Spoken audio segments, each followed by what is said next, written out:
The yam houses are administered by the brothers-in-law of the owners or by someone from the woman's clan, further evidence of the matrilineal nature of the society.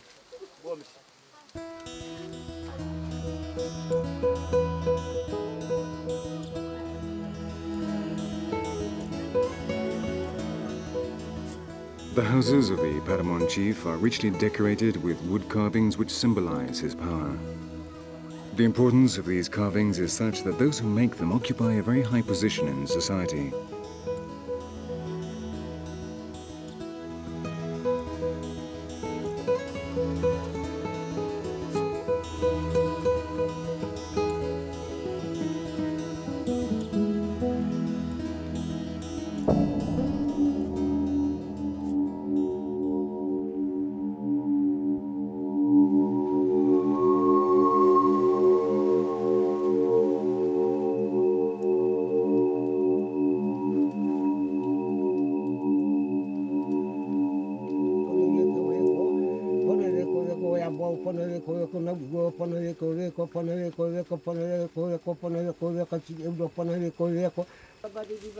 Magic occupies a central position in the lives of these people.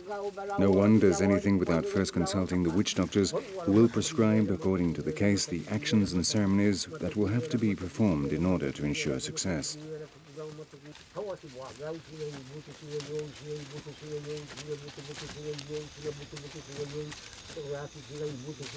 Illness and misfortune have their origins in magic, either because you have offended a spirit or because someone else has cast a spell against you. When they are ill or when they believe they are the victims of a spell because things are going badly, they turn to the magic men to cure them or solve their problems.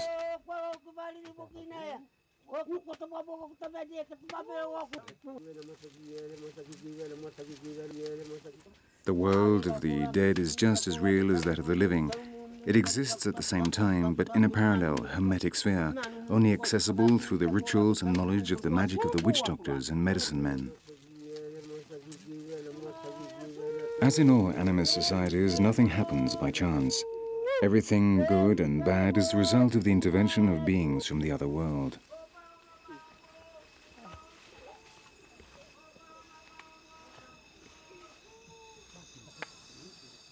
On the island of Kiriwina, we attend a purifying ceremony. The participants, under the protection of the medicine man, invoke their ancestors to fight and drive out the evil spirits which have caused a bad harvest. When the medicine man senses that the protective spirits have arrived, he orders the participants to move away to the edge of the forest to exorcise the evil they have inside them. Then they receive his blessing, which will protect them from malign influences.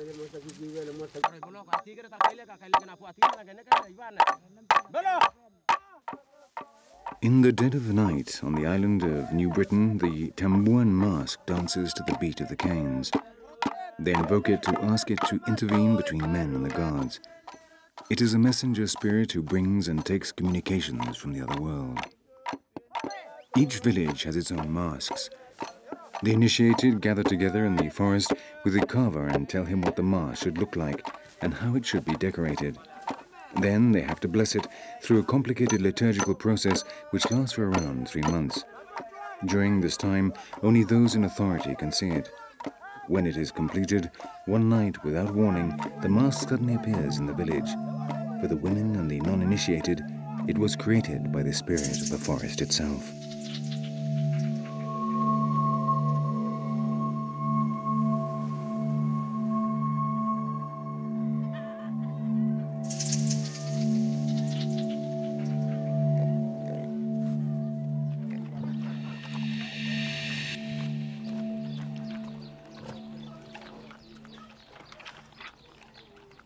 Pigs are very important in Papua. They are a symbol of wealth. The more pigs a family has, the higher their social level.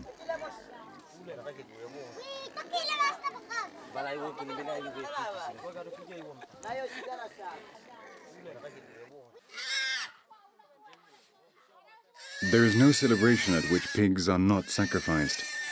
Among the majority of the island peoples, the dowry consists of a certain number of pigs. They are also used as compensation for any possible wrong a clan may have committed against another.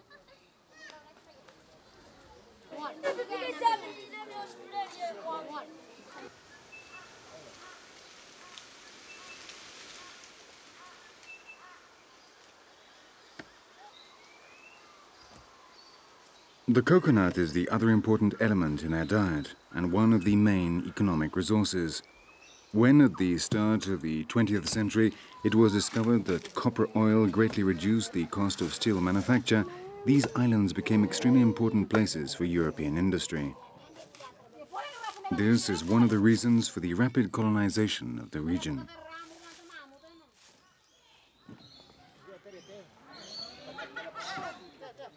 To obtain the oil, they dry the copper or pith of the coconut in these ovens. Then they grind and press it.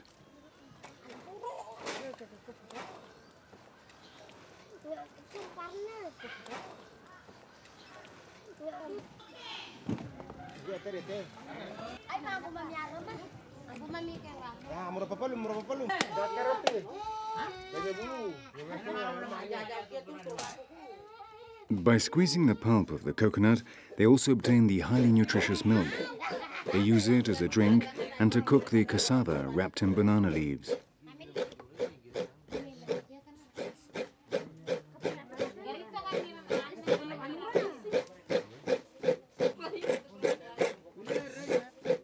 The coconut palm is one of the most valuable trees for the inhabitants of Papua. Virtually every part of it is used. From the husk they make ropes and fabrics, and with the inner shell, which is much harder, they make all types of utensils. After extracting the oil, the copper is used as cattle feed. The juice of the flowers is boiled to obtain sugar. They also eat the young shoots, which have very high energy value. From the bark they obtain resin, and with the leaves they make baskets, hats, and the roofs of their houses. Finally, the wood is used to make furniture and oars, and in construction.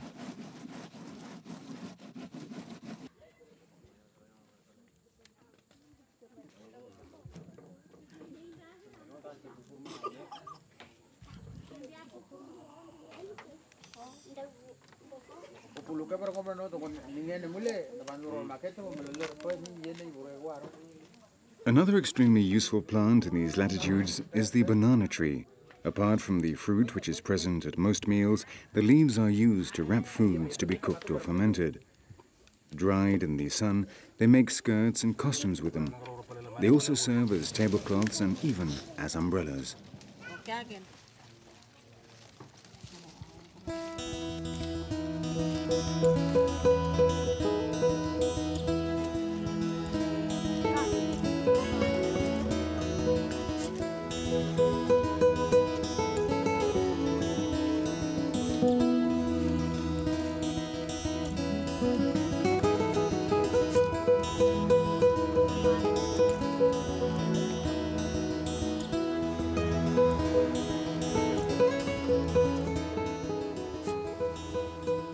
The canoe builders are very important in these communities.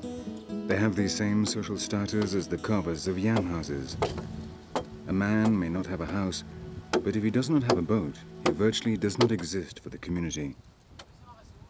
Even the old men, though they can no longer sail, keep their canoes riddled with woodworm at the side of their houses. Their souls will travel in them when they die. They're a symbol of life which mystically unites them with the sea and maintains them in contact with the world of the living. When they die, their canoes are abandoned far from the shore, so the currents will carry them out to the sea, to the mermaids who will accompany their spirit on its final voyage to the realm of the gods.